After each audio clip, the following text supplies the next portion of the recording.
What's up, Matt Clark here at the new Matt Clark. Stay tuned for a video on the risks of being a junkie on opioids in the federal system. There's many of them. Stay tuned for a great video.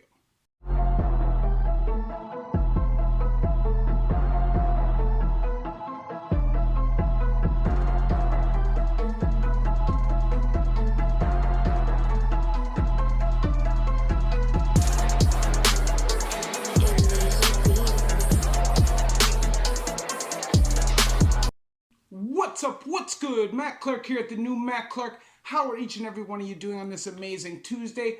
I'm great, my girl's great, my family's great, work is great, and I hope each and every one of you are great. I'm off work tomorrow. I gotta go see my doctor. I got a whole bunch of dental crap coming on. I got the consultation for that tomorrow. A bunch of money. It's probably close to $2,000. But we're making it. We're feeling good. We're doing good. I got 7 days left on my parole. And I want to say thank you to each one of my 1,397 subscribers. We're going to be at 1,500 in no time. Our race is to 2,500 and then 5,000 by the end of the year. Please hit that like button.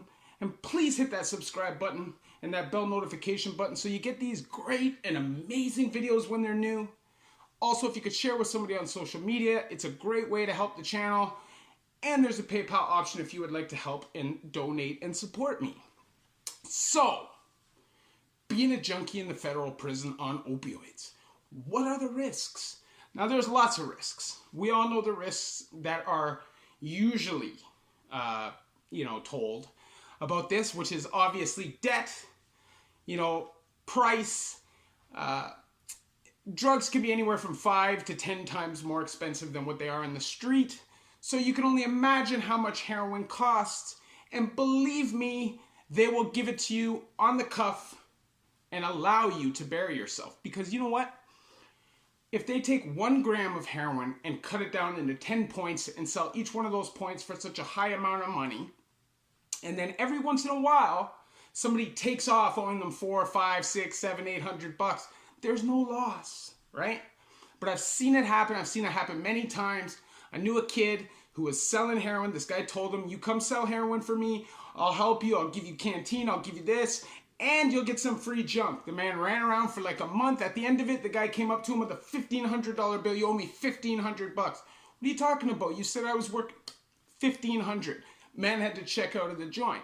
So extortion, debt, all of that is a real risk. But those are risks that we already know. And then obviously there's the risk of overdose. Now, why I say the risk of overdose? As I said in my story in the past, they literally left the man till after the social, which was almost 24 hours before they did something and took him to the feds so that he could get Narcan. The man had literally been overdosed for almost 24 hours, was unconscious. When they found him in the morning, he was laying back with vomit out of his mouth, choking. Instead of taking him to healthcare like they would have done, they knew there was drugs in the jail, so they dug the puke out of his throat and turned him on his side. He had a pulse, and that's all they cared about. And this was a stand-up guy, so imagine you're not a stand-up guy. Then there's the risk of bringing it in. Whether it's getting charged, whether it's it exploding in your stomach. I've been charged with trafficking in a federal institution, and for one single joint, I got 90 days consecutive. Sat in seg for 3 months, got my score bumped to half a point below max. It's not worth it, right? But then you can get way worse street charges, right? Now, there's the real threat of dying if your package explodes in your stomach or you can choke on it. I have a friend that choked on a package and he's dead. Rest in peace. You know who you are, brother. And this was a real stand-up guy. But sometimes people try to push the envelope and try to bring in more than they can, and that is a real risk. And if it's heroin in the bubbles, I had a friend that had, in young offender, he had a heroin balloon explode in his stomach. He had to get charcoal, rushed to the hospital, Narcan, almost died. If he wasn't in a prison, if he wasn't in the prison in a youth facility, he could have died. Okay? And then there's the obvious risk of disease. Now, when I first came through the pen, I've said this in past videos, they tell you 1 out of every 2 of you is going to leave with Hep C. Now, I've watched men beg for washes, use dirty, bloody spoons just for the filter juice that's left in it. Serious desperation. You have to remember, if you're addicted to opioids, it's not as accessible as it is in the street. And even if it is accessible, you can burn your bridges. Most junkies that have been doing time, have done a lot of time and are junkies, they've burned all their bridges. Nobody's given them dope. And because of this, they start chasing dope around and desperation sits in. I've seen it. Like I said, I've seen mans beg for man's bloody spoons. Okay? It's disgusting. Hep C, HIV, all kinds of diseases are real risks. And men won't always be honest about that stuff because they know the stigma that comes with it. If you're in the penitentiary and the guys know you have Hep C or they know you have HIV, you're automatically going to be judged. Automatically. People aren't going to want to touch you, be around you. They're going to look at you like you're dirty, and that's not something you want. And then, like I said, desperation sits in. And I have seen guys do horrible things. What guys don't really realize is this. When guys bring in dope, it comes in their butts, okay?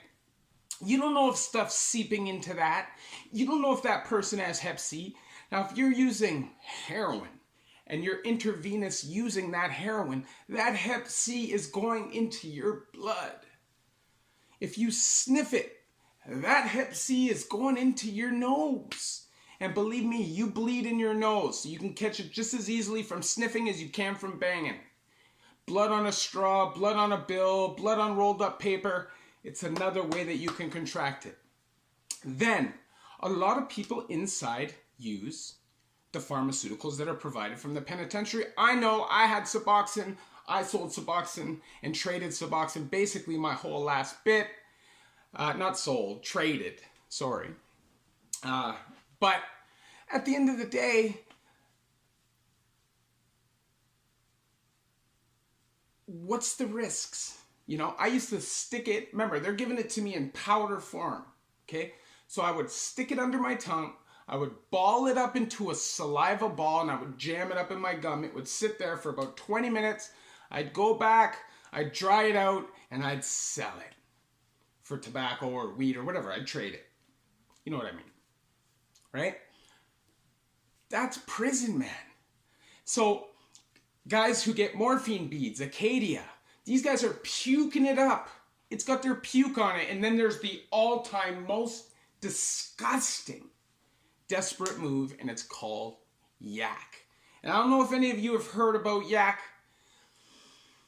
Yak is next level. So what yak is when guys go out for methadone. They drink their methadone, and they come back to the range, and they puke it up. Okay? I know they don't eat. They have something in their stomach that can hold on to the methadone. They puke it up and they filter it with socks. By the time it's done, it's like a grimy liquid and people drink it. If you're at the point where you are drinking somebody's stomach bile to get high, it's time for a change. And I'm telling you, if you're going into prison and you're addicted, if you have time coming up, you have court, any of that stuff, you get sober or you get on methadone and Suboxone or you're in for a crazy world of hurt. You'll be judged when you come through the door if you look like a drug addict, and that might set the tone for your whole bit. And aside from that, you could be extorted, you could get yourself into debt, you could end up having to check in, you could get beat up or killed over money, you could catch diseases, and even worse, drink somebody's yak, which is the most disgusting thing in the world. So please, please, please, please, if you are going inside, stay away from the dope game. It's not worth it. We're going to get into stories in the future about guys I've seen overdose in jail. The craziest, slimiest things you've ever seen in your life. And that's what happens when you're involved in prison in the junkie game. Because in the streets, a lot of the junkies are civilians, okay? But in prison, they're criminals who are junkies. So there is no principles. And a lot of the time, there are no morals. A lot of the time, they'll crap on friends, enemies, doesn't matter. So please use your head. If you're going in, stay away from dope.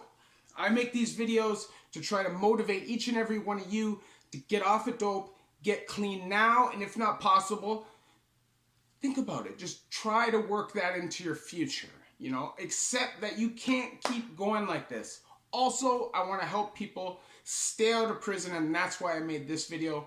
Hopefully these videos gross people out and scare people and make people want to be as far away from prison as possible. It's a bad place. It's only going to hold you back.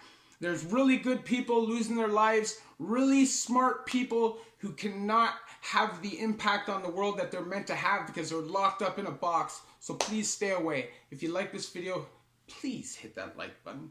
Please hit that subscribe and that bell notification button. And please share with somebody on social media. It really, really helps the channel. And if you want to help and support and donate to the channel, there's a PayPal option. Thank you for watching the new Matt Clark. I'll probably do a video a couple days from now. Love y'all.